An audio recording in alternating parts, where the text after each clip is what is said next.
예, 오늘 창세기 2장 7절 여호와 하나님이 땅의 흙으로 사람을 지으시고 생기를 그 코에 불어넣으시니 사람이 생명이 되니라.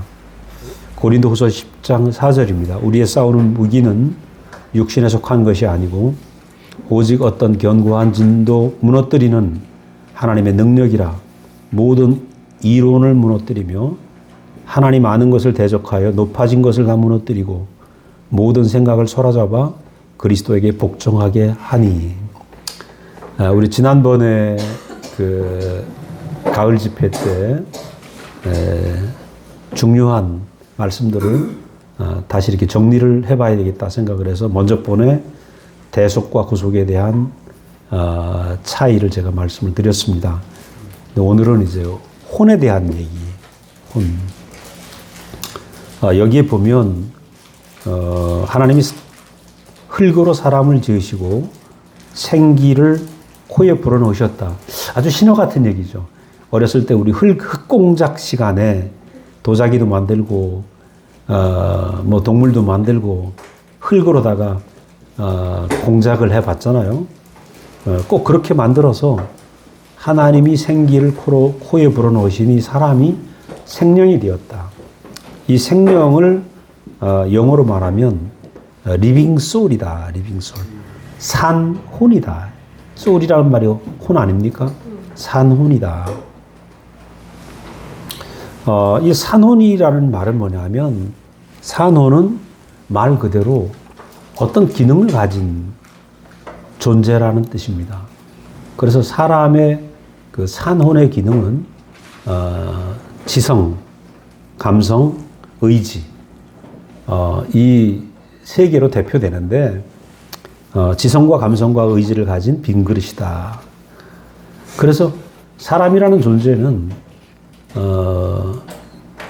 임마누엘 칸트가 그런 얘기를 했습니다. 사람은 어린아이는 백지다. 백지. 그 백지에 무슨 그림을 그리느냐에 따라서, 백지의 그림이 채워지잖아요. 우리가 만약에 북한에서 태어났으면 우리는 김일성 주체사상밖에 모를 겁니다.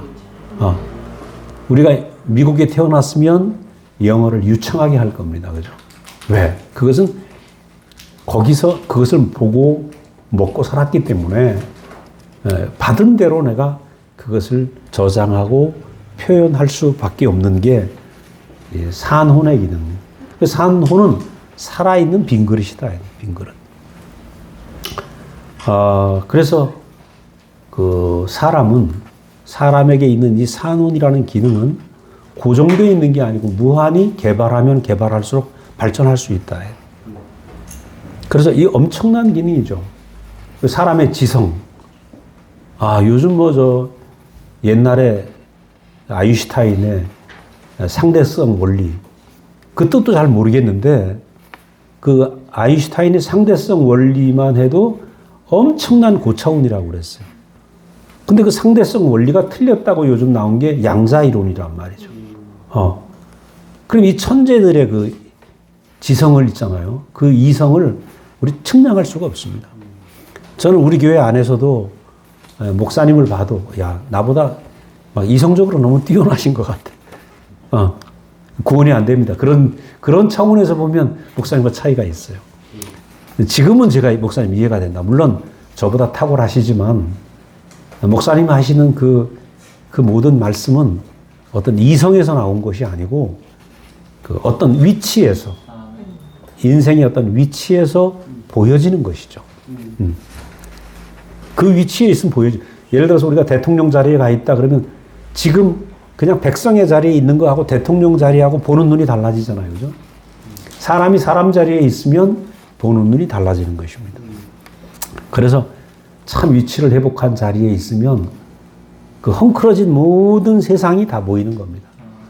문학도 보이고 철학도 보이고. 그래서 여러분이 정말 올바른 이성을 가지려면 잘 들으세요. 젊은 요섭이도 있고 젊은 우리 형제들이 많은데 내가 정말 탁월한 지성과 지혜를 갖기를 원한다. 이러면 그리스도를 통해서 위치를 회복해야 돼.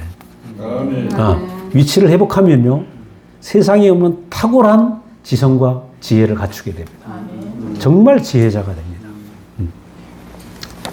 어쨌거나 사람에게 있는 이 기능은 놀랍습니다. 사람의 지성. 지금 생각을 해보세요. 우리나라도 이제 인공위성을 쏘아 올려서 지금 달나라로 가고 있잖아요. 그죠? 달에 착륙하기 위해서 가고 있어요. 누리호입니까? 지금 달려가고 있죠. 또 얼마 있다 이제 화성으로 보내겠다. 그거 이성으로 다 계산하고 있는 겁니다. 그게 사람의 이성이 말도 못하죠. 또 감성은 어떻습니까? 사람의 감성. 우리 모차르트 같은 그런 사람들 4살 때부터 음악을 해서 신동이라고 그죠? 그러니까 사람의 감성은 네가 말도 못해. 요즘 오디션이 많은데 오디션 듣다가 이 음악 듣다 보면 나도 모르게 눈물이 나고 하는 걸 보면 이 감성이라는 게 말도 못해요. 의지도 마찬가지죠. 그래서 우리가 오늘날 인류가 발전시킨 걸 보면 사람의 이성, 감성, 의지를 가지고 오늘 이러한 문명을 이루고 문화를 일으켰다. 그래서 이것은 끊임없이 발전할 것입니다.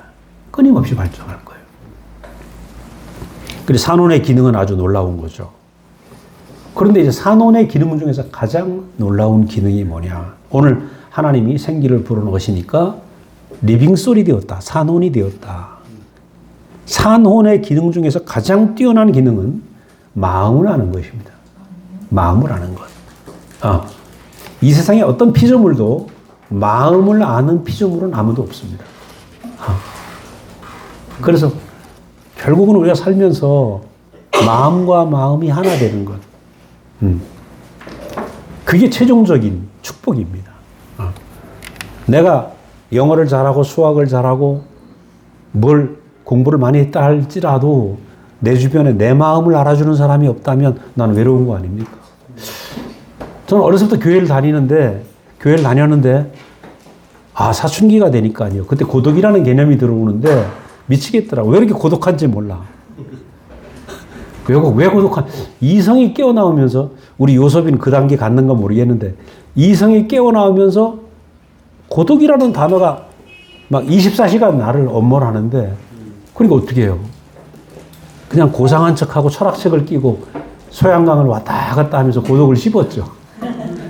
해결이 됩니까? 해결 안 돼요. 근데 그 고독의 근본은 뭐냐면 내가 누군지, 첫 번째, 내가 누군지 모른다는 것. 그 다음 내 마음을 알아주는 사람이 없다는 것. 환장하죠. 정말 환장하겠더라.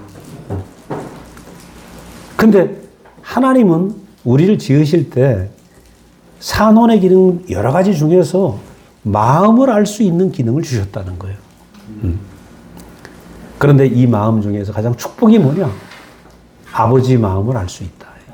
우리가 육체적으로도 부모의 마음이 알아지는 날 감사가 나온다고요. 그죠? 부모의 마음이 알아지는 날 감사가 나와. 그 부모님은 또 어때요? 자식이 공부 잘하고 능력이 있는 것도 중요하지만 나와 마음이 하나 되었으면 좋겠다. 그게 부모의 소원이에요. 그러니까 아무리 효도를 많이 해 하더라도 부모와 자식 간에 마음이 하나 되지 못하면 불행이지. 용돈만 갖다 준다 그래도 마음이 하나 안 된다면 무슨 소용이 있겠어요? 그럼 하나님과 우리 사이도 마찬가지예요. 내가 부모에게 감사하면서 용돈 보내주는 이것보다 부모를 보고 싶어 하고 같이 있고 싶어 하는 마음이 더 중요한 거 아니겠어요? 하나님과 우리 사이도 마찬가지예요.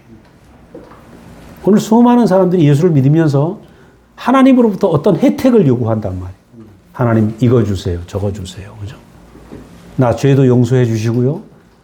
내 하는 모든 일도 축복해 주시고 건강도 지켜 주시고 천국도 보내 주시고 그죠? 그리고 하나님이 가지고 있는 어떤 소유, 하나님이 가지고 있는 어떤 능력만 구하고 있다는 거예요. 이게 뭐냐면 대속의 세계입니다. 나를 위해 십자가에 죽으시고 나를 위해 피를 흘리시고 내 죄를 용서해 주시고 내 기도를 들어주시고 그러니까 모든 교회가 기복신앙으로 가고 있는 기복신앙. 내게 뭘 해주시는가. 그러니까 하나님과 우리의 사이가 어때요? 아버지와 아들의 관계가 아니고 하나님 나에게 뭘 해주시는가? 계약 관계가 되는 계약 관계. 하나님과 나 사이에 업무 관계, 계약 관계. 하나님 내가 이렇게 정성을 했으니까 이런 축복 해주셔야 됩니다. 기브 앤 테이크입니다. 그럼 이 계약 관계는 생명 관계하고 다르다는 거예요. 생명의 관계는 기브 앤 테이크가 아니고 그냥 존재가 이쁘니까 일방적으로 주는 것입니다. 내가 주겠다는 의지도 없이 사랑이 나가는 거예요. 자식을 사랑하는데 의지로 사랑합니까? 이성으로, 내가 엄마니까 사랑해야 되지. 아니잖아요. 자식이 부모를 사랑하는 것은 의지 문제가 아니라는 거예요. 내 존재적으로 우리 엄마고, 우리 아빠고, 나도 모르게 사랑할 수밖에 없고, 부모도 자식을 사랑하는 것은 그렇다는 거예요. 그러니까 생명의 관계는 계약 관계도 아니고, 의지의 관계도 아니고, 결심의 관계도 아니다. 이것은 한 생명이기 때문에 사랑할 수밖에 없다. 한 생명이기 때문에 사랑하고 거기서 뭐가 됩니까? 마음이 알아지는 거죠. 그래서 하나님과 우리의 관계는 생명의 관계지 내가 노력해서 하나님 뭘 주세요 하는 계약 관계나 업무적인 관계가 아니라는 거예요. 우리는 산혼이라는 이 자체가 빈 그릇이에요. 빈 그릇. 이 빈 그릇에 내가 지성이 있고 감성이 있고 의지가 있는 대단한 지성을 가진 사람이 할지라도 누구나 다 빈 그릇이다. 아인슈타인도 빈 그릇이고, 그죠? 어떤 뛰어난 사람도 전부 빈 그릇입니다. 어제 우리 김연아 선수가 시집 갔대. 근데 김연아가 그 옛날 얼음판에서 할 때 거의 신 같잖아요, 신. 그 얼마나 노력을 했겠습니까? 그러니까 그 산혼의 기능은 대단한데 이 산혼의 기능은 개발하고 노력하고 땀 흘려서 이루어지는 거다. 근데 하나님과 우리의 관계는 노력해서 되는 것이 아니라 내가 하나님의 마음을 알면, 즉 나는 당신 앞에 영원히 산혼입니다. 빈 그릇입니다. 당신이 아니면 난 살 수 없습니다. 당신이 없다면 나는 빈 밭입니다. 라는 그 가난함으로 그 앞에 있을 때 하나님의 마음이 알아진다는 거예요. 그 마음이 내 안에 내 생명이 되어버리는 거예요. 하나님 마음이 내 생명이 되니까 나도 모르게 하나님 마음으로 가득한 사람이 되는 거죠. 이게 산혼의 축복입니다. 그러니까 산혼은 과학도 발달시키고 문명도 발달시킬 수 있지만 가장 중요한 건 원래 지어지기를 하나님 앞에 산혼, 즉 하나님의 마음과 생명을 담는 그릇으로 우리가 지어졌다. 거기서 우린 뭐가 발견됩니까? 나는 산혼이구나. 나는 빈 그릇이구나. 피조물이구나. 하나님 아니면 나는 빈 껍데기구나. 내가 아무리 고상한 음악을 하고 고상한 지성을 가지고 있고, 그죠? 하더라도 난 빈 껍데기다. 그 고독을 채울 수가 없다. 고독을. 이 고독을 채울 수 있는 것은 원래 지어지기를 하나님의 마음과 생명을 담도록 지어졌기 때문에 다른 그것을 대체하려고 내가 끊임없는 지성을 개발하고 감성을 개발하고 의지를 가지고 살아도 지성, 감성, 의지, 그죠?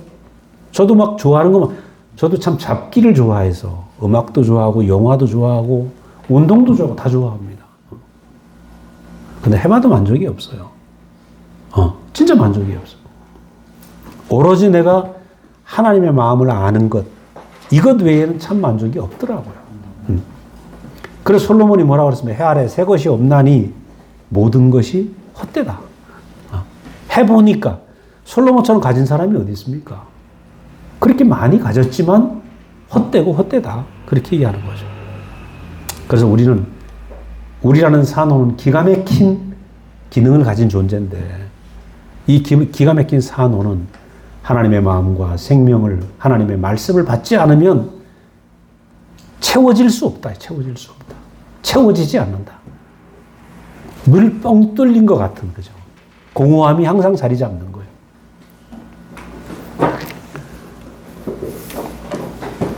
그래서 히브리서에 보면 산호는 하나님을 표현하는 형상이다. 형상으로서 가장 완전한 피조물이다. 혹시 우리가 뭐 지성, 감성, 의지에서 누구보다도 떨어질 수도 있어요. 저는 국민학교 체육 운동회를 하면 그 100m 달리기, 그때 50m 달리기 그것만 하면 죽겠어. 왜? 1등이 안 되는 거라. 그 한 6명 뛰는데 꼭 3등밖에 못해. 저 1등 할 것 같은데 안 되더라고요. 지금 생각엔 한 7살쯤 됐나 3발 자전거 달리기도 했는데 그때도 3등이야. 내 신체적인 힘이 그거밖에 안 된다는 거죠. 우리 목사님은 3등도 못 하셨겠지만. 그러면 내가 달리기가 3등밖에 안 했다. 그래 내가 열등한 인간인가? 혹시 그럴 수도 있어요. 그런데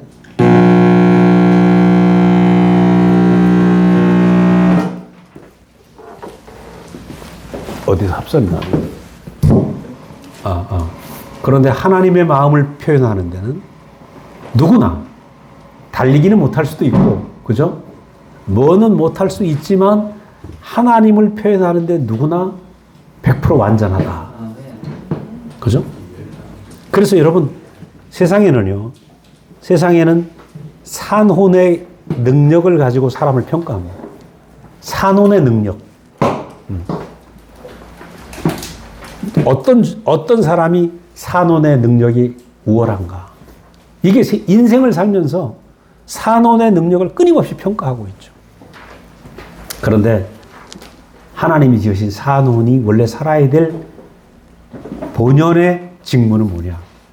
하나님의 마음과 생명을 받아서 열매를 맺어서 이것을 산출하는 것. 하나님의 마음을 표현하는 형상이 산혼의 고유한 목적이다. 그래서 저는 이것을 알고 나서 제 인생이 당당해지기 시작했어요. 왜냐면 그전에는 내가 지성에서도 항상 1등이 안 돼. 저도 시골 국민학교를 나왔는데 1등을 해본 적이 없어요. 딱 분단장 한 번 해봤네. 제 밑에 동생은 4살 차이인데, 이 녀석은 1학년 때부터 맨날 반장만 해. 그러니까 잘난 내 동생 때문에 늘 나는 열등감이 생기는 거야. 우리 아버지 비교할 거 아니에요. 나도 꼴찌는 아닌데, 너는 왜 1등 못하냐, 이거. 너는 왜 반장 못하냐. 근데, 그것이 내 열등감은 아니겠지만, 어쨌거나 나는 뭔가 부족하다는 생각을 늘 했어요. 근데 지금 와서 보니까 그 부족하다는 생각이 어디서 왔냐면, 산혼의 기능을 가지고 내가 부족하다고 생각하는 거예요. 그런데 제가 우리 목사님을 처음 만났을 때 20살 중반에 너는 하나님을 표현하는 형상으로 완전하게 지어졌다. 그 말씀을 듣는데 내가 부족한 사람이 아니더라고. 내가 달리기는 좀 못할 수도 있고 공부는 우수하지 못할 수 있지만 하나님의 마음을 알고 하나님의 생명을 표현하는데 나는 완벽한 존재다. 그날 이후로 내 인생이 당당해지기 시작했어요. 당당하더라고요. 정말 우리 요섭이서부터 그냥 우리 젊은 친구들 이걸 분명히 알아야 돼요. 산혼이 원래 지어진 목적을 알면, 그죠? 하나님을 표현하는 형상이 우리의 유일한 본연의 목적이고, 사람으로 태어나서 내가 유명한 과학자라고 할지라도 내가 하나님을 모르고 하나님을 표현할 수 없다면 나는 왜 사는지 모르는 겁니다. 지금 우리가 가지고 있는 지성이 얼마나 놀랍겠어요. 세종대왕의 지성보다 우리가 더 뛰어날 겁니다, 아마. 그렇죠? 우리가 가지고 있는 지식의 양은 말도 못해요. 그렇다고 행복한가요? 그렇지 않다는 거예요.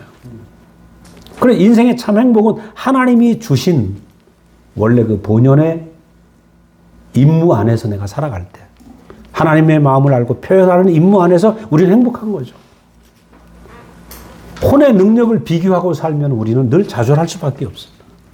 저는 혼의 능력 안에서 늘 좌절했던 사람인데, 혼은 하나님을 표현하는 형상이다. 우리는 완전하게 지었다. 이게 제 인생에 다가온 복음이었어요. 그날부터 내 모든 열등감, 고독감 다 사라지고. 그죠? 야, 난 완전한 피조물이네. 이것을 아는 것이 인생의 지고의 축복입니다. 나는 완전한 피조물이네. 우리는 완전하게 지어졌습니다. 이게 제일 어린 요셉에서부터 연세 많은 우리 재수 형님까지 우리 모두는 하나님을 표현하기에 완전한 산원으로 지어졌다. 이런 복음이 어디 있습니까? 세상 어디 가도 사람의 능력을 비교하고 있잖아. 너 이거 안 되잖아. 너 이거 못 하잖아. 야, 이 존재적 당당함이 생기고 나서 저는 강원도 춘천이 고향이고 감리교가 제 살아온 백그라운드입니다. 종교적인 내가 쌓았던 성이었어요. 근데 그게 보이질 않더라. 야, 이 능력의 세계에서 존재의 세계가 딱 보이니까 내가 능력의 세계에서 쭈삣쭈삣거리고 좌절하고 위축되던 내가 존재의 세계 안에서 나는 하나님의 완전한 산원으로 지어졌다. 이걸 딱 보는 순간에 나는 쭈삣거릴 필요가 없어요. 내 인생에 흔들림이 없는 거죠. 그래서 제가 서울에서 회사를 다니면서 큰 기업이었지만, 이 존재의 영광을 찾아서 내가 대구로 오게 된 거 아닙니까? 그래서 목사님에게 왔죠. 지금 제 인생을 놓고 보면, 이제 70이 됐는데, 제 인생을 놓고 보니까 너무 행복한 거라. 왜냐하면, 내가 존재의 영광을 파묻혀 살았어요. 그 존재의 영광의 양식을 늘 먹고 살았어. 즉 하나님의 마음과 생명을 늘 먹고 살았는데 내 인생이 넘치더라는 거죠. 왜? 산혼이라는 빈 그릇이 먹어야 될 양식을 먹었으니까. 그렇기 때문에 우리가 젊은 형제들은 공부도 하고 직업도 갖고 사업도 하고 이것저것 다 하겠지만 가장 인생에서 중요한 건 존재의 양식을 먹어야 된다. 내 산혼을 만족시키는 존재의 양식. 이것은 하나님 마음과 하나님의 생명이라는 거예요. 이 하나님의 마음을 모른다면 내 인생은 뭘 해도 어떤 지성을 갖고 어떤 감성을 갖고 어떤 의지를 갖더라도 만족이 없다는 거예요. 그러니까 이것이 정말 복음이죠. 복음. 그래서 우리는 산원이라는 이 세상에서 가장 하나님의 생명을 표현하는 아들로 유일한 상속자로 지음받았다. 이게 히브리서 1장 5절에 있는 말씀인 것입니다. 오늘 제가 산원에 대한 얘기를 조금 이론적인 얘기를 하려고 이 그림을 두 개를 놨는데 이 그림은 지금 그럼 산원이라는 존재를 사람이라는 존재는 어떻게 어떤 구조를 가지고 있을까? 그래서 거기 첫 번째 나오는 그림은 사람을 3분법으로 본 거고 두 번째 그림은 2분법으로 본 것입니다. 그 3분법은 가장 안에 스피릿, 영이 있고 두 번째 가운데 혼이 있고 세 번째 바디, 육체가 있다. 이게 3분법으로 보는 것이고 2분법은 가운데 영과 혼으로 나누지 않고 영혼 그리고 바깥에 육체가 있다. 이렇게 두 가지로 보는 견해가 있습니다. 성경에서는 두 가지를 많이 표현을 하지만 바울은 3분법을 표현을 많이 했습니다. 그러면 뭐가 맞느냐? 지금 어느 이론이 맞냐, 어느 이론이 틀리다. 이걸 말하려고 하는 게 아닙니다. 기독교는 대개 2분법으로 설명을 했어요. 그런데 3분법도 2분법도 전부 헬라 철학의 영향을 받았습니다. 3분법도 플라톤으로부터 시작된 이론이 그대로 기독교 안에 흘러들어왔고 유명한 오리게네스라는 학자를 통해서 그 당시에 수백 년 3분법으로 얘기를 하다가 마지막에 여러분 잘 아는 삼위일체 이론을 주장한 아타나시우스라는 사람이 3분법을 폐지시켜버렸습니다. 폐지시켜서 그 다음에 카톨릭과 개신교에서는 주로 2분법으로 설명을 했어요. 3분법은 이단이다. 이렇게 얘기를 했어요. 그럼 2분법이라는 것은 뭐냐 하면 이제 여기 3분법을 좀 설명을 하면 그 영이라는 가운데 영이라는 존재, 스피릿은 죽지 않는다. 불멸의 존재고 죽어도 천국에 가든 지옥에 가든 그렇게 할 것이다. 영에 대해서 그렇게 생각을 하고 있습니다. 그리고 이 영의 어떤 것을 받아서 그리고 이 영 안에 성령을 받아야 된다. 이 생각을 하고 있죠. 그리고 혼은 영의 어떤 것을 받아서 표현하는 것이 혼이다.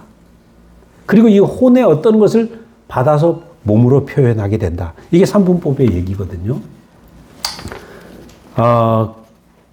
그러면 이제 그 뒤로 기독교 안에서는 주로 영혼, 육, 이분법을 많이 얘기를 했는데 이것도 역시 헬라 사상에서 나온 것이다. 그러면 영혼은 영과 혼을 묶어서 생각을 하는 거죠. 그리고 육체가 있다. 이렇게 생각을 하는 건데 요즘은 또 그 이분법도 생각을 안 하고 그냥 일분법으로 생각을 합니다. 그냥 사람. 왜냐하면 영혼을 따로 육체가 없는 영혼이 있을 수 있냐 이거죠. 우리 유교 사상 안에서는 혼백이라는 게 있잖아요. 혼백, 그죠? 사람이 죽어서 혼이 구천에 어디 갈 곳이 없으면 원한을 가지고 있으면 떠돌아다닌다. 그래서 이 원한을 해결해 주려고 굿도 하고, 그죠? 살풀이를 해서 갈 곳에 귀신이 갈 수 있도록 보내준다. 이게 이제 조선시대의 생각이고, 지금도 많은 사람이 그런 생각을 하고 있습니다. 그래서 저도 옛날에 이 생각을 많이 했어요. 그래서 사람이 죽으면 혼이 떠다닌다 이 생각을 많이 했고, 그래서 최종적으로 천국에 가는 건 영이다 이 생각을 했거든요. 그런데 최근에 제가 40여 년 전에 워츠만니 책을 읽으면서 저는 기독교 안에서 이분법을 배우고 살았습니다. 그래서 워츠만니 공부를 하면서 그분의 책을 읽으면서 성경적으로 보면 영혼 육이구나 이렇게 알게 되었어요.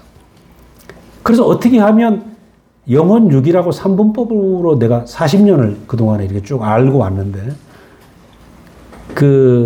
어떤 문제가 생기냐 하면 기독교인들마다 어떻게 하면 내가 영으로 사느냐 혼으로 사느냐. 혼으로 산다는 건 뭡니까? 내가 아는 지식으로 살고 내 의지로 살고 내 옳은 대로 살고 한 게 혼의 삶이란 말이죠. 근데 영으로 산다는 건 뭐냐? 내 옳음을 내려놓고 하나님이 이끄시는 영을 따라 산다. 이게 모든 기독교인들의 신령한 삶을 추구하는 삶인 것입니다. 그래서 저는 삼분법이 맞다고 생각하고 어떻게 하면 영에 속한 삶을 살려고 애를 썼죠. 그리고 오늘날 많은 교회들이 영을 따라 산다고 하지만 교회들이 하는 걸 보면 영이 없이 자기들 좋은 혼을 따라 사는 거죠. 그래서 거대한 빌딩이 나오고 거대한 조직이 나오고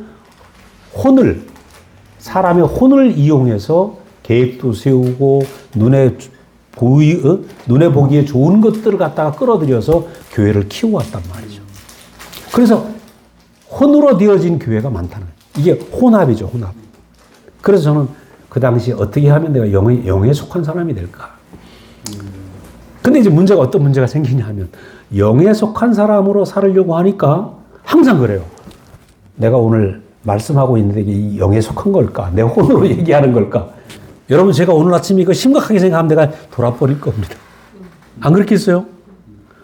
내가 하는 말 하나, 내가 하는 행동 하나, 어떤 사람을 만났을 때 나의 심정, 이거 영에 속했을까, 혼에 속했을까? 따져보자고요. 돌겠어요, 안 돌겠어요? 영에 속한 사람으로 살으려고 하는데요. 미치겠더라고. 그래도 우리 목사님 뭐라 하냐면, 그 책 읽지 마라. 책 제목이 영에 속한 사람이거든요. 워츠만니 책 1, 2권이 있어요. 3권까지 있는데. 2권을 읽다가 돌겠더라고. 네, 보지 말라고 그러죠. 그래서 그 다음에 따지고 보자고요. 영혼이든지 영이든지 우리가 알 수 있습니까? 안다는 게 사람답지 않은 거죠. 그렇잖아요. 그래서 모르는 것을 관념적으로 아는 것도 아는 게 아닙니다. 관념이지. 3분법이 맞겠습니까? 2분법이 맞겠습니까? 그건 관념이다. 모르는 거다. 그래서 제가 작년입니까? 유튜브를 찍으면서 목사님한테 여쭤봤죠. 3분법 어떻게 생각하십니까? 목사님 답을 회피하셔. 뭐라 그러냐면 당신이 아는 얘기만 하신. 나는 사람이다. 하나님을 표현하고 나타내는 형상으로 지어진 산혼, 사람이다. 그죠? 그럼 이 땅에서 내가 오늘 하나님이 지으신 산혼으로 사는 것이 족한 것입니다. 하나님의 빈 그릇으로 사는 것이 그것이 나의 마땅한 위치지. 내가 오늘 하나님의 완전한 산혼, 완전한 사람으로 살면 완전한 하나님과 연합 아닙니까? 내가 영에 속했고 혼에 속했고 육에 속했고 그게 무슨 상관이 있습니까? 그렇잖아요. 영에 속하려고 하는 것도 나의 신령한 욕심이죠. 욕심. 사람의 자리를 이탈한 거다. 그래서 저는 목사님의 그 지혜로운 답을 이렇게 보면서 그렇구나. 우리는 하나님이 주신 내 지경 안에서 마땅히 내가 알 바만 알아야지 그 넘어서 알으려고 하는 것 자체가 사람의 자리를 이탈하는 거죠. 그래서 오늘 본문 말씀처럼 하나님의 형상과 모양으로 하나님을 표현하는 완전한 피조물로 우리가 지어졌다. 그게 영원한 우리의 모습이고 이름이다. 그러니까 다른 거 우리가 신경 쓸 필요가 없다. 자, 그런데 이 아름다운 산혼이 하나님이 산혼을 지으시고 뭐라 그랬습니까? 보시기에 심히 좋았더라. 심히 좋았더라 하고 안식하셨는데 문제는 이 산혼이 위치 이탈을 했다는 겁니다. 산혼의 위치 이탈. 왜냐하면 산혼의 위치 이탈은 어떤 것이냐 하면 하나님을 알고 하나님을 표현해야 될 존재가 선악과를 보는 순간에 자기의 존재를 잃어버렸다. 그리고 천사를 부러워하게 되었다. 능력을 부러워하게 되었다. 선악과가 보암직하고 먹음직했다고 그랬잖아요. 그리고 그것을 선악과를 제시하면서 사탄은 뭐라 하냐면 내가 이걸 먹는 날에는 하나님같이 될까 하노라. 하나님같이 되고 싶다? 그 말은 천사처럼 되고 싶다? 능력 있는 존재가 되고 싶다? 그 되고 싶다라는 말은 뭡니까? 지금 하나님이 지으신 내 자리가 만족스럽지 않다 이거죠. 그렇죠. 내가 만족스럽지 않다. 근데 이게 아이러니 아닙니까? 하나님은 아담을 지으시고 보시기에 심히 좋았다고 만족하셨는데 나는 만족스럽지 않아. 하나님은 너는 완전하게 지어졌어. 그렇게 선포하고 있는데 나는 아니야, 나 문제 있어. 이러고 있는 거 아닙니까? 하나님은 만족하다고 나한테 얘기하는데 나는 왜 문제 있어라고 얘기를 하느냐. 이건 우리를 속이는 자가 있었다는 거예요. 왜냐하면 아까 말씀드린 것처럼 우리 능력 안에서는 부족할 수 있다. 이거. 능력의 세계, 산혼의 능력의 세계 안에서는 부족할 수 있지만 산혼의 본래 존재의 그 임무, 그 위치 안에서 우리는 완전하게 지어졌다. 하나님을 나타내기에 완전하게 지어졌다. 그 완전한 사람의 위치를 몰랐기 때문에 우리는 천사처럼 되고 싶다, 하나님처럼 되고 싶다라는, 그럼 천사처럼 되고 싶다는 하게 되면 뭐가 됩니까? 천사가 부러우니까 천사의 종이 되어버리는 거죠. 천사의 종이 된다는 걸 말을 구체적으로 얘기하면 천사가 어떻습니까? 죽지도 않죠. 능력이 있죠. 순결하죠. 죄가 없잖아요. 자, 그런 천사의 능력과 죄 없음과 영생함과 이런 것들이 부러워지기 시작합니다. 그러면 육체를 가졌고 한계가 있고, 그죠? 흙으로 왔다 흙으로 돌아가는 사람이 초라해 보이는 거죠. 자, 이것이 바로 내가 부러워하는 것에 종이 된 종의 본성을 갖게 되었다. 하나님이 원래 우리를 지으신 건 아들로 살게 했는데, 하나님의 아들. 아들의 본성을 가져야 되는데 종의 본성을 갖게 되었다. 부러운 것의 노예가 되어버렸다. 그 요즘 아이들을 보면 그렇잖아요. 명품의 노예가 되어버렸어요. 명품. 요번에 뭐 부산에 BTS 왔다 그러니까 난리. 그 노래하고 춤추는 그 젊은 아이들의 만들어진 훈련된 어떤 그걸 보면서 그것이 너무 부러움, 그것은 노예가 되는 거죠. 그래서 사람은 뭔가 부러우면 부러움의 노예가 돼요. 부러움에.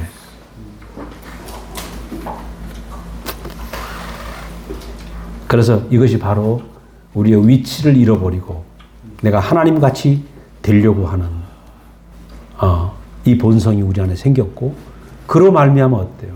하나님 같이 된다. 그게 무슨 말일까요? 하나님 같이 되는 건 하나님이 주신, 내게 주신 건 산혼 아닙니까? 이성과 감성과 의지. 그러니까 어떤 사람은 내 이성으로 결정 내린 내 오름이 절대적이야. 내 오름대로 살아, 내 오름. 어떤 사람은 내 감정대로 살아. 그죠? 이 사람은 차원이 좀 더 낮죠, 그죠? 이성적인 사람은 좀 나아. 근데 종이 한 장 차이지만, 그 동물들은 감정대로 살아요, 그죠? 그러니까 자기의 오름대로 사는 사람, 자기의 감정대로 사는 사람, 자기가 세워놓은 의지대로 사는 사람, 다 너나 할 거 없이 자기가 하나님. 한마디로 얘기합시다. 아담이다 이거죠, 아담. 아름다운 이성, 아름다운 감성, 아름다운 의지를 가져도 내가 내 중심이 되어서 내가 하나님이 되어버리면 아담인 겁니다, 아담. 그래서 결국은 사람이 원래 하나님을 표현하는 빈 그릇으로 지어졌는데 이 산혼의 존귀한 자리를 잊어버리게 된 거예요. 빈 그릇이 아니고 자기가 하나님이 되어버린 거죠. 그래서 모든 사람, 세상에 시끄러운 게 자기의 이성이 자기의 절대가 되어버렸어요. 자기의 오름이 자기의 절대적 기준이 되어버린 거예요. 죽어도는 양보 못해요. 거지도 자존심은 있다고요, 거지도. 그래서 옛날에 우리가 길 가다가 정말 100원짜리 하나 좀 내가 거진 줄 알아. 그런 거지도 있다 하더라고요. 네, 거지도 자존심이 있어요. 이 말은 모든 아담이 자존심이 있다. 모든 아담. 내가 하나님 같이 되어 있다는 거죠. 내가 하나님 같이. 자, 뿐만 아니라 이러다 보니까 사람이 뭘 잊어버렸습니까? 내가 누군지 모르게 되었다. 내가 하나님처럼 돼버리니까, 능력의 노예가 돼버리니까 부러운 것이 많아지고 내 인생에 감사가 안 되고, 그렇죠? 제일 중요한 건 내가 얼마나 존귀한 존재인지, 나의 정체성을 잊어버렸어. 그리고 세상에서 나를 평가할 때는 뭘로 평가합니까? 산혼의 능력에 급수를 매겨서 산혼의 능력 가지고 나를 평가하고 있는 거죠. 여러분, 세상이 왜 피곤하냐 하면 산혼의 능력으로 급수를 매겨. 그죠? 그래서 평가를 하니까 거기서 우리는 숨 쉴 수가 없는 겁니다. 그래서 우리 막 어린 요섭이가 일요일 날 엄마 아빠를 따라 여기 와 있는 거 보면 너무 이뻐 죽겠어. 왜냐하면 이거는 존재의 영광을 보는 말씀이고 그 세계란 말이죠. 이 존재의 영광이 보여야 산혼으로 평가하는 그 세계에 살아도 내가 당당한 사람이 되는 거예요. 전혀 내가 노예가 아니고 그 삶 속에서 내가 당당한 주인으로 사는 거예요. 저는 서울서 회사를 다니는데 우리 형제가 지금 전주교회를 맡고 있는 이호영 형제가 ROTC 제대를 하고 와서 나한테 얘기를 해. 나 잘 다니고 있는데, 그죠? 형, 대구 갑시다. 어차피 목사님하고 살아야지, 뭐. 그래? 그날 밤에 사표를 쓰고 다음날 사표를 내고 왔어. 그때 제 나이가, 28이에요, 28. 장가갈 나이인데 실업자가 된 겁니다. 근데 제가 전혀 먹고 사는 게 겁이 안 나요. 왜? 우리 어머니도 채소 장사 했으니까 안 되면 니 아까 하나 가지고 실성시장에서 채소 장사하면 되고 1톤 트럭 하나 갖고 무 왔습니다, 파 왔습니다, 마늘 왔습니다 하고 돌아다니면 되는 거야. 아니, 존재의 당당한 영광을 내가 보고 살 수만 있다면 뭐가 겁나겠나요? 그러니까 제가 어떻습니까? 예전에는 돈을 얼마 받을 것인가, 어떻게 살 것인가, 그런 어떤 혼의 능력으로 급수 매기는데 내가 노예가 됐죠. 근데 그걸 벗어나면 아들의 자리로 옮겨져요. 그렇다고 우리가 세상에 나가면 일 안 합니까? 열심히. 우리 형제도 굉장히 열심히 합니다. 왜? 자존심이 없거든요. 우리 상일이 형제가 아주 출세를 많이 했잖아. 그죠? 정말 보통 실력자가 아닙니다. 근데 왜 사람들이 좋아하겠어요? 자존심이 없어. 이 말씀을 들으면. 내가 하나님 같이 되려고 안 해요. 그러니까 직장 생활 잘하죠. 직장 생활 잘하는 게 자존심이 없으면 정말 잘해요. 우리 산증인, 최대식 형제. 나중에 간증 한번 들어봐요. 너무 재밌어요. 목사님 만나서 자존심이 다 사라져 버리니까 뭐 자존심 없이 충성하니까 사장이 얼마나 좋아하겠어. 이상해요.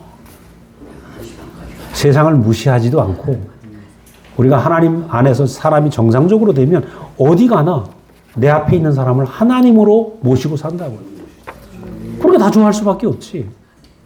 이상해요.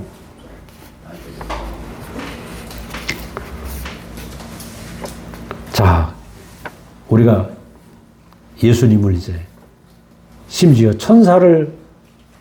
천사가 불어본 선악과가 내 안에 들어와 있으니까 예수님을 볼 때 어떻게 봤냐? 신으로 봤어요. 예수님을 신으로 봤어요. 그래서 아까 아타나시우스 얘기했지만 아타나시우스는 예수는 신이다. 신이고 사람이다. 삼위일체를 주장을 했습니다. 예수를 신으로 보게 되니까 어떻게 되냐 하면 예수님을 성경 안에 거의 전편에 흐르고 있지만 예수님은 나를 위해 죽으셨다. 불쌍한 사람을 위해 도와주신다. 내 기도를 들어주신다. 신으로 모셔놓고 나를 도우시는 분, 참 좋으신 하나님. 이게 뭡니까? 대속입니다. 나를 위해 대신 죽었다. 대속. 근데 여기서 가장 문제가 뭐냐 하면 그 대신 죽었다고 생각하면 예수님이 우리가 사는 모든 삶의 척도가 돼, 기준이 되어버려요. 그래서 예수님을 따라 살으려고 애를 쓰죠. 우리가 사는 모든 행동 강령의 최탑에 있는 거죠. 근데 예수님을 따라 살 수 있습니까? 토마스 아켄피스가 그리스도를 본받아라는 책을 썼습니다. 어떻게 본받을 것인가? 저도 그랬죠. 그리스도를 본받아 봐야 되겠다. 본받을 수 있냐? 안 됩니다. 내 이웃을 내 몸같이 사랑하라. 정말 좋은 말이죠. 내 이웃이 내 몸처럼 보여야지. 우리 자매하고 살아가는데 내 몸처럼 보이는 게 아니라 왼수처럼 보였었단 말이야. 왼수처럼. 아니 내 마음은 내 이웃을 내 몸같이 사랑하라 그러니까 사랑해야 된다는 건 알고 있는데 아이고 안 돼. 안 돼요. 안 돼. 죽겠더라고. 하나님 말씀을 지식으로 들으면 환장합니다. 그리고 예수님의 말씀을 나의 행동 강령으로 들어버리면 율법은 지킬 수 있어요. 십계명은. 살인은 안 할 수 있습니다. 근데 친구를 미워하면 이미 살인했다 하는 예수님 말씀은 도저히 지킬 수 있는 말씀이 아니야. 이거는 한 생명 안에서 나타난 간증입니다. 내 이웃을 내 몸같이 사랑하는 것은 예수님의 명령이 아니고 간증이에요. 간증. 내가 한 생명 안에 있으면 그와 내가 한 생명 안에 있으면 내 몸으로 보여요. 제가 우리 자매를 지금 사랑하는 게 그렇습니다. 내 몸으로 보이기 때문에 사랑하는 겁니다. 이거 놀라운 얘기입니다. 의지로 사랑하는 게 아니에요. 우리 진주교의 전설 같은 커플 있죠. 박동지, 이동지. 늘 원수처럼 하디만 요즘은 박동지, 이동지 그러더니만 우리 강민희 형제가 지난주 미정자매 안 오니까 보고 싶다고 여기서 고백하더라고. 닭살도 돋아서 얼마나 아름다운지 몰라. 왜냐하면 점점 내 몸으로 보인다는 거예요. 하나님 말씀을 내가 지키려고 하는 게 아니고 예수님 말씀은 모방하는 게 아니다. 지키는 말씀이 아니에요. 그래서 우리가 대속의 세계를 떠나야 된다. 구속의 세계로 옮겨져야 된다가 바로 그 얘기입니다. 즉 위치만 옮기면 이 사랑이 된다는 거죠. 위치만 옮기면. 우리가 하나님 말씀을 지식으로 알게 되면 우린 전부 유대교인처럼 종교인이 될 수밖에 없어. 하나님 말씀을 이성으로 알아버리면 안 된다는 거예요.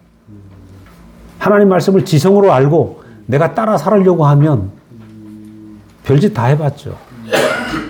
하나님 말씀을 저도 방언을 받고 나니까 하나님 예수와 같은 감성을 갖기를 원해. 영적으로. 그래서 그 감성에 도취하려고 애를 쓰고 다 해봤잖아. 우리 정숙자매 뭐 다 해봤죠. 그죠? 같은 영적인 감성을 가지려고. 그리고 굳센 믿음을 가져 의지를 동원하고. 특히 우리 진주 형제 자매들은 정말 발버둥 치고 해봤을 거라. 예수를 모방해 보려고.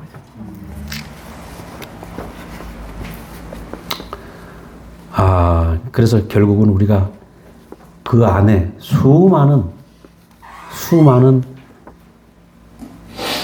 영적인 체험들, 또 과정들, 그런 것을 우리가 다 겪었다고 할지라도,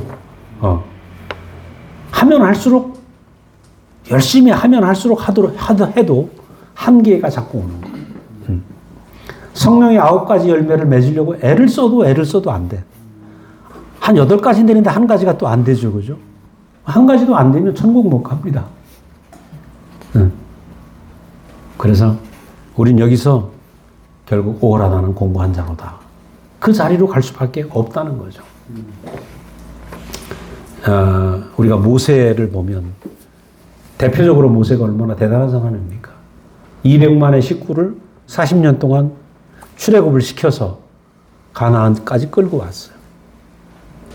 근데 모세가 아무리 노력을 했지만 요단강을 건너서 가나안으로 들어갈 수 없었습니다. 그게 모세의 최선이었어요. 그리고 모세를 따라서 가나안까지 오는 200만 이 대단한 사람들이죠. 그 사람들도 대단한, 모세도 대단하지만 그 백성들도 대단합니다. 근데 어쩌면 이 생활은 우리가 애굽 생활은 완전히 육체를 보고 육체의 양식을 구했다면 그 광야 생활은 혼의 만족을 그래도 채우는 생활이었겠죠. 근데 이것으로 안 된다는 거예요. 완전히 세계가 바뀌어야 된다는 거예요. 그래서 모세로 안 되고 요단강을 건너서 가나안이라는 새 땅으로 하나님은 인도를 하신 겁니다. 그러니까 어쩌면 인간의 최선은 모세까지였을 거예요. 모세만큼 그렇게 최선을 다한 사람이 없겠죠. 그래서 우리의 혼의 노력, 혼의 능력, 혼의 열심, 혼의 의지 가지고 갈 수 있는 곳은 요단강까지다. 광야까지다. 요단강을 건너서 우리는 가나안이라는 새 땅으로 들어가지 않으면 안 된다. 거기 오늘 본문에 모든 생각을 사로잡아 그리스도께 복종케 하려 한다. 고린도후서 10장 5절입니다. 이거 오해할 수 있어요. 저도 이걸 오해를 했습니다. 어떻게 하면 내 생각을 사로잡아서 그리스도께 복종할까? 하나님 말씀에 복종할까? 이게 잘못됐습니다. 사로잡아 그러니까 자발적인 자기 의지라고 생각하는데 그게 아닙니다. 피동적입니다. 사로잡히는 것입니다. 하나님 앞에 잡히는 것이에요. 이 성경 해석이 잘못된 거죠. 그래서 많은 사람들은 내 혼의 능력이 있으면 어떻게 하면 내 생각을 사로잡고 내 의지를 사로잡아서 예수께 복종하게 하려고 하는 노력을 계속 한다는 거예요. 네, 그런 노력, 교육, 훈련. 지금 우리 이 말씀과 비슷한 어떤 교회가 있습니다. 워치만리에 우리 재수 형님도 거기 있다 오셨지만 그 교회를 가보면 워치만리를 통해서 시작된 교회를 가보면 온통 교육 훈련입니다. 교육 훈련. 그래서 하나님 말씀과 하나님 나라를 누리는 것은 교육과 훈련으로 되는 게 아니다. 그래서 우리가 아브라함의 100세, 야곱의 130세는 연단을 거쳐서 그렇게 변화된 사람이 아니라는 거예요. 옛사람이 끝난 사람이라는 뜻입니다. 옛사람이 끝나고 완전히 새로 시작한 사람.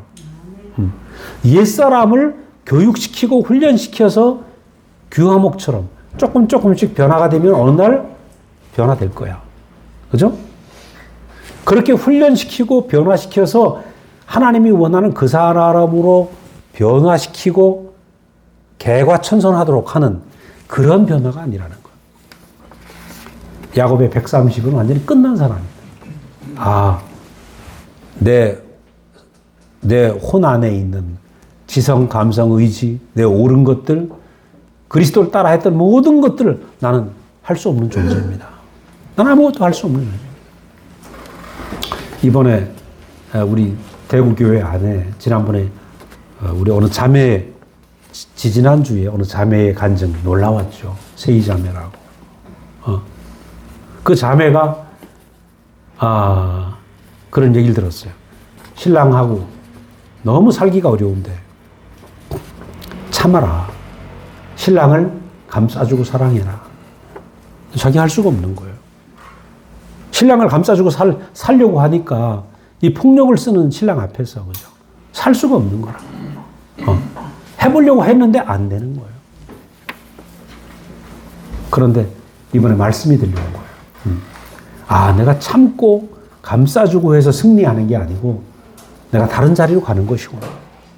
내가 노력해서 그 신랑과 이기는 것이 아니라 예수가 보여준 그 자리로 옮겨지면 되는구나. 그래서 이것을 우리는 뭐냐면 예수가 보여주신 판을 새 판이라고 그래요. 내가 혼을 가다듬고 혼의 노력을 통해서 나를 자꾸 변화시켜서 뭐가 되는 게 아니라 아예 새 판으로 옮겨져야 된다. 새 판으로 옮겨지는 게 구속인 거죠. 구속. 그래서 우리는 2000년 동안 어떻게 살았어요? 예수를 믿으면서도 신앙생활하면서도 어떻게 내가 천사처럼 변화될 수 있을까? 천사처럼 신령해질 수 있을까? 근데 예수님이 저도 그랬어요. 얼마 전까지도 그랬어요. 내가 어떻게 이열레 목사님처럼 살을까? 이게 내 40년 따라오면서 내 희망이었어. 어떻게 저분처럼 살 수 있을까? 해도 안 되더라고. 해도 안 돼요. 대단합니다. 우리 목사님 사신 거 보면 대단합니다. 도저히 그렇게 살 수 없더라고. 근데 목사님 말씀하시더라고. 내 눈에는 대단하게 보이는 그 목사님도 앞에 있는 예수와 비교하면 비교가 안 될 거 아닙니까? 그런데 예수와 하나 되는 자리가 십자가에 내려올 수 없는 그 사람의 자리. 그 자리 안에서 보니까 예수와 목사님이 하나인 겁니다. 우리 세이자매가 그걸 본 거예요. 자기는 지금 신랑과 이혼할 수밖에 없어. 맨날 맞고 살 수 없으니까. 또 애들은 둘이죠. 애들 둘 가지고 혼자 살아야 되는데 암담한 거예요. 그런데 그때 우리 교회 어느 삼촌이 자기 망한 얘기를 했어요. 쫄딱 망한 얘기를 해서 그 삼촌은 우리 교회에서 아주 순종의 대명사였어요. 근데 그 순종도 필요 없고 마지막에는 뭐 부동산 잘못 사가지고 또 쫄딱 망해가지고 주차요원을 하고 있었어요. 그 목사님을 따라온 초창기 멤버이고 아주 대단한 순종을 했던 형제인데 자기의 옳은 대로 살다가 쫄딱 망한 그 자리에서 주차요원을 하고 있는 이 자리에서 이 형제가 십자가에 못 내려오는 예수의 그 사람의 참 자리를 본 거죠. 그 자기 망한 얘기를 하는데 이 세이가 살아난 거예요. 저게 사람의 자리구나. 그러니까 예수가 이 땅에 오신 것은 우리를 바꿔서 이렇게 착하게 살라고 우리를 바꾸려고 온 게 아니고 사람의 자리를 보여주려고 오신 거예요. 십자가에 못 내려온 건 사람의 자리. 이 자리를 세이가 딱 보고 나서 완전히 살아났어요. 아, 내가 예수의 행위를 닮으면서 예수의 사랑을 본받으려고 신랑을 받으려고 생각하니까 환장하는 거죠. 자기는 죽겠는 거예요. 그래서 예수가 보여주시려고 했던 최종적인 메시지의 내용이 뭐냐? 인생의 자리입니다. 자리. 사람의 자리. 우린 사람이구나. 이 사람판 안에서 너도 사람, 나도 사람. 이 안에서 우리가 만나기를 원해서 오신 것이죠. 그래서 세이가 말하기를 나는 대속안에서는 내가 쉴 곳이 없었다. 나는 예수의 그 사람 되신 자리 안에서 그분도 사람, 나도 사람. 예수도 사람, 목사님도 사람, 나도 사람. 그렇잖아요.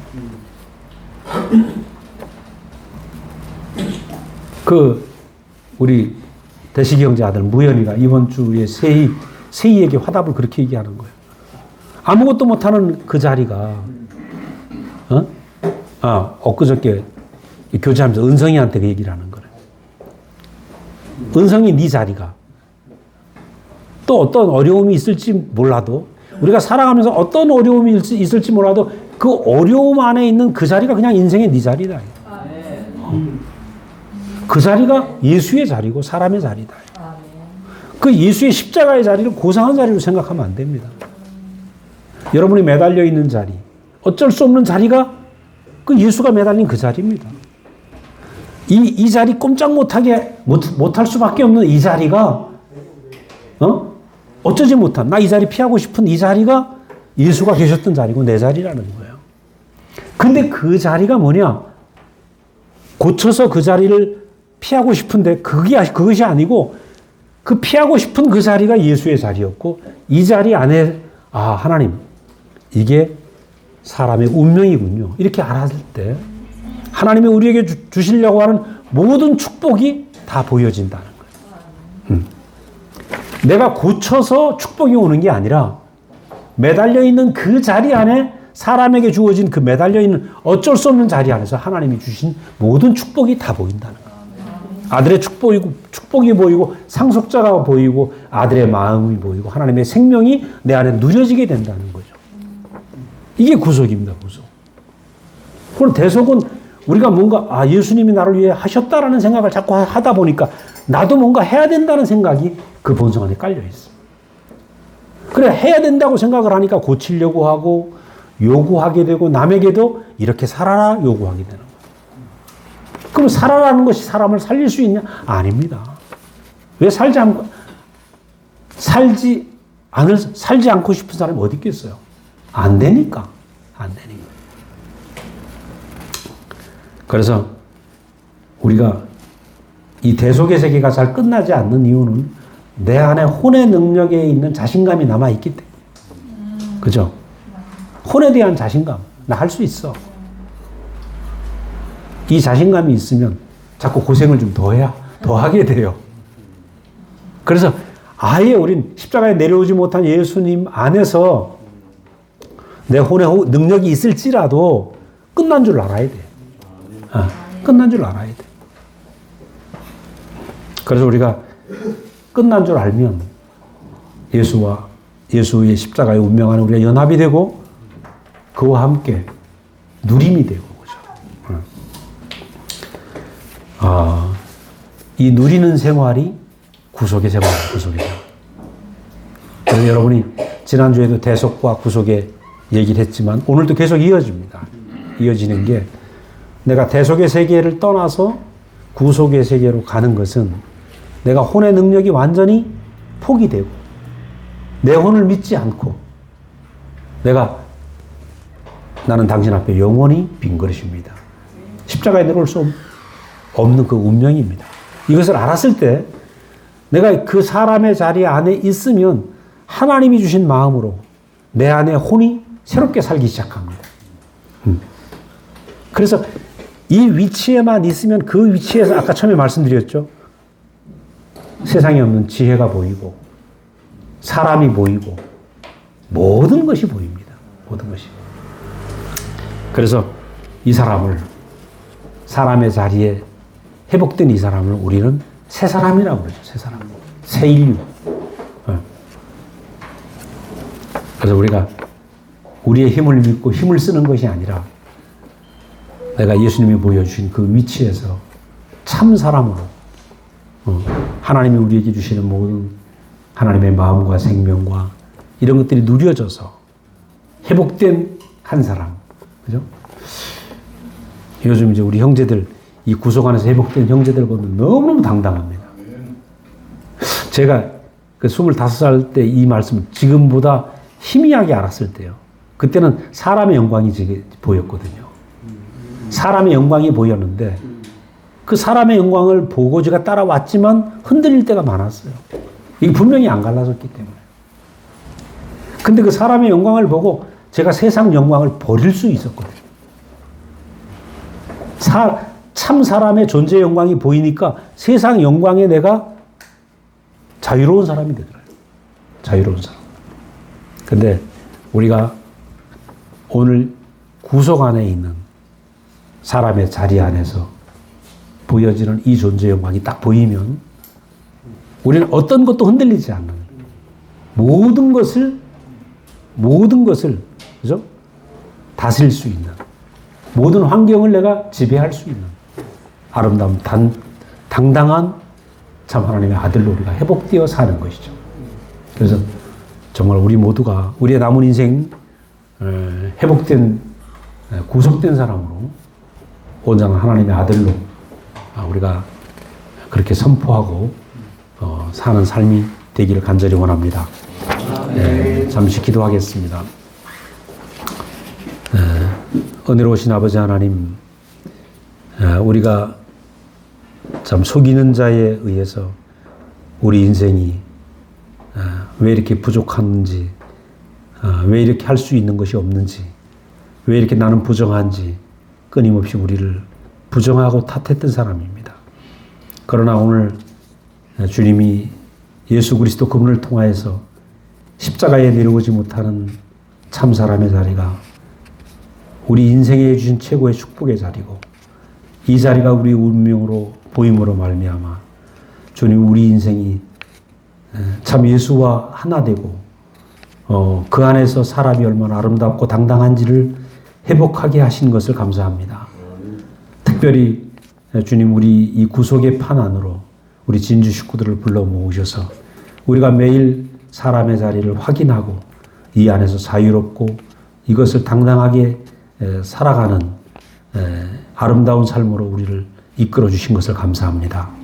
우리의 남은 날 주님이 보여주신 이 구속의 축복이 우리를 통하여서 온 세상에 보여지고 드러날 수 있도록 그 증인으로 살 수 있도록 우리를 인도하여 주시옵소서.